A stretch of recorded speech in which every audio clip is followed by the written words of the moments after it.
Hello everyone, welcome to सरकारी हट। कैसे हो आप लोग।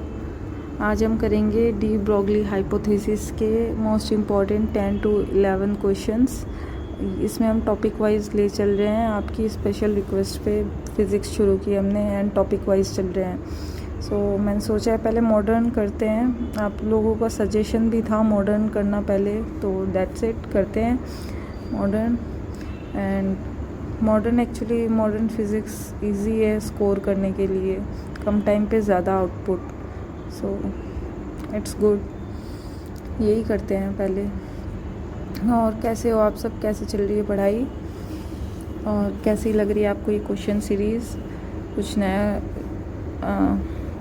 नया कर रहे हैं, लाइक पहले तो न्यूज़ की वीडियो आती थी, अब ये भी इंक्लूड कर रहे हैं साथ साथ। We hope you like it and channel को सब्सक्राइब कर लो यार, ताकि नोटिफिकेशन टाइम पे आ जाए एंड एक टॉपिक आप 10-15 मिनट में कवर कर लो। That's it, let's get started. Question 1, de Broglie proposed that matter can exhibit only particle nature, B only wave nature, C both particle and wave nature, D neither particle nor wave nature। De Broglie भाई साहब ने क्या बताया था। पहले तो Einstein आए थे। आइंस्टाइन जी ने बताया कि मैटर जो होते हैं, लाइट जो होती है उसकी ओनली पार्टिकल नेचर होता है, ठीक है। डी ब्रोगली ने बताया कि both particle and wave nature present होते हैं मैटर के। डी ब्रोगली ने प्रस्ताव किया कि पदार्थ both particle and wave nature के होते हैं, ठीक है। D Broglie wavelength is given by the formula. ये तो फार्मूला रटना है, आपको याद ही होगा ये तो। डी ब्रोगली का फार्मूला क्या है। Option A is the correct answer. D Broglie तरंग अरे ये तो आ ही नहीं रहा। दैर्ध्य का सूत्र क्या है।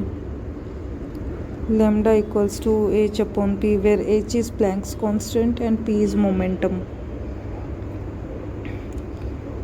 ये तो अभी बताया है, क्वेश्चन ही आ गया, देख लो। इस फॉर्मूला में, इस सूत्र में h का मतलब क्या है, ये तो अभी जस्ट बताया है। h is the Planck's constant. Option A is the correct answer.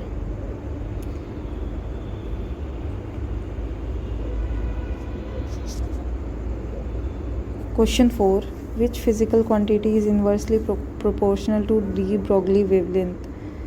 Option A, ये वही फॉर्मूले से देख लो, 3 क्वेश्चन आ गए हैं। Option A energy, B momentum, C velocity, D mass. De Broglie तरंग दैर्ध्य किसके व्युत्क्रमानुपाती होता है। ओके, डी ब्रोगली वेवलेंथ का फॉर्मूला है h equals to h upon p। Lambda is equals to h upon p, lambda is inversely proportional to p। Option B is the correct answer, momentum. Question 5, de Broglie wavelength of an electron increases when its velocity increases, B its momentum increases, C its kinetic energy increases, D its velocity increases। Electron की D Broglie तरंग दैर्ध्य कब बढ़ती है। D Broglie wavelength कब बढ़ती है, जब देखो मोमेंटम के इन्वर्सली प्रोपोर्शनल है और momentum is equals to mass into velocity. Wavelength, जैसे वेलोसिटी बढ़ेगी वेवलेंथ कम होगी। वेवलेंथ जब बढ़ती है तो वेलोसिटी कम होने से वेवलेंथ बढ़ेगी, क्योंकि इन्वर्स रिलेशन है इनका। Option D is the correct answer, its velocity decreases. Question 6, the wave nature of matter was experimentally confirmed by option A Rutherford, B J Thomson, D C Davisson and Germer, D Bohr. पदार्थ की तरंग प्रकृति की पुष्टि किसने की थी? So wave nature जिसने डिस्कवर किया था वो भाई साहब है डेविसन एंड जर्मर। इन्होंने इलेक्ट्रॉन गन वगैरह से एक्सपेरिमेंट किए थे, वो इतना इम्पोर्टेंट नहीं है। सो बस नाम याद रखना है। वेव नेचर किसने प्रूफ की, एक्सपेरिमेंटली किसने कंफर्म किया? Davisson and Germer. Option C is the correct answer.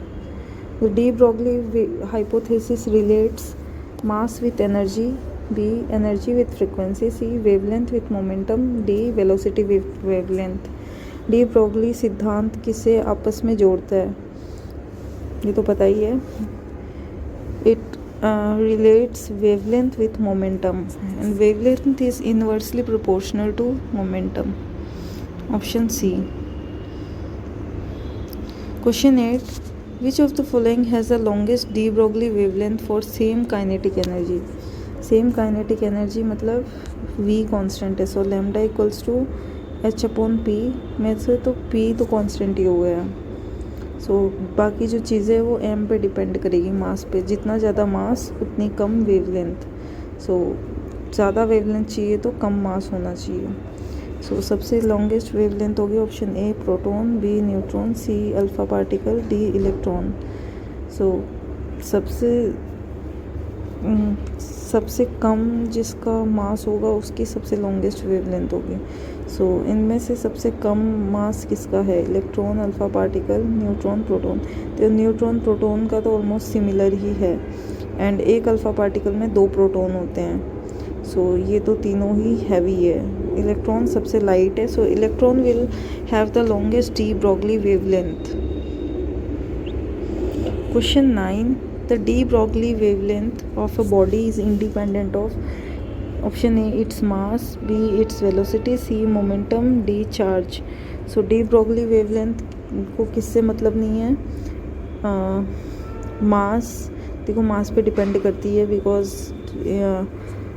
Lambda is inversely proportional to momentum. So momentum में मास और वेलोसिटी दोनों आ जाती है। सो ए और बी तो ऑप्शन सही नहीं लग रहे हैं।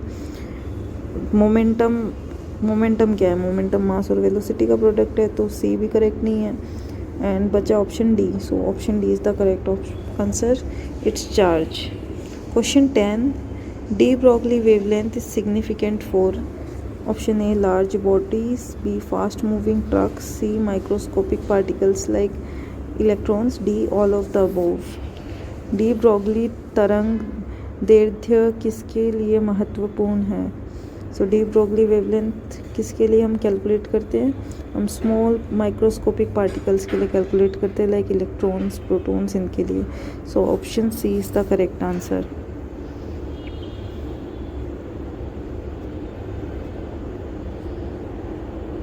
क्वेश्चन 11 एंड ये लास्ट क्वेश्चन है।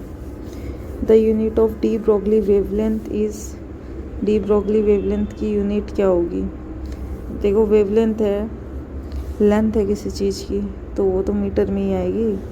कैलकुलेट करके देख लो इसे चाहे, बाकी कॉमन सेंस से तो मीटर ही, कॉमन सेंस से भी आ रहा है option C is the correct answer, metre.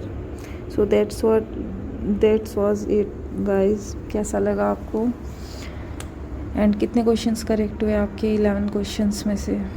Modern physics हलवा है यार, इसको कर लो। इजी भी है, स्कोरिंग भी है, एंड मोमेंट पे स्कोर करना है तो मॉडर्न फिज़िक्स रट जाओ। एंड यहाँ पे मैं करा ही रही हूँ इम्पॉर्टेंट क्वेश्चंस। आपकी कैसे चल रही है पढ़ाई? पढ़ तो रहे हो ना सही से? एग्ज़ाम काफ़ी क्लोज है अब। सो इसके प्लेलिस्ट क्रिएट कर दी है, जो अभी पार्ट सारे क्वेश्चन सीरीज़ के, उसकी लिंक आपको कमेंट सेक्शन में मिल जाएगी। सो वहाँ से आप उसको सेव कर सकते हो। जो भी पार्ट आएंगे अपकमिंग उसमें ऐड करते जाएंगे। तो सब्सक्राइब कर लो, बस शेयर करो अपने फ्रेंड्स के साथ, सबको बेनिफिट मिलना चाहिए। And I want to see your response, कैसा आपको फील हो रहा है, कुछ भी इस क्वेश्चन सीरीज़ के रिगार्डिंग कुछ गलती हुई है मुझसे, आप कुछ कहना चाहते हो तो most welcome, you can point out my mistakes in the comment section. I read all the comments, all of your comments, okay. So and I work according to it, I try to improve. So आप बता दो क्या आपको सही लग रहा है, क्या आपको गलत लग रहा है, तो उस हिसाब से कुछ चेंजेस भी आएंगे. एंड यही है, बस पढ़ते रहो, मज़े करो, खाने पीने का ध्यान रखो. एंड लाइफ बहुत अच्छी है, बस अभी मेहनत कर लो यार, लाइफ बाद में बहुत सॉर्टेड होगी. एटलीस्ट अभी से तो काफ़ी पीस है. मैं अभी फर्स्ट ईयर में ही हूँ, लाइक सेकेंड सेमेस्टर मेरा एंड होने वाला है. एंड अभी हमारी हॉस्पिटल ड्यूटीज़ होती है डेली. हम 6:45 to 1 PM तक हम सफदरजंग में रहते हैं, वहाँ पे काम वगैरह करते हैं, पेशेंट्स देखते हैं, तरह तरह के लोग देखते हैं. So it feels good, it is worth it. मेहनत करो, बहुत अच्छी है आगे लाइफ आपके लिए. So that's it, bye bye.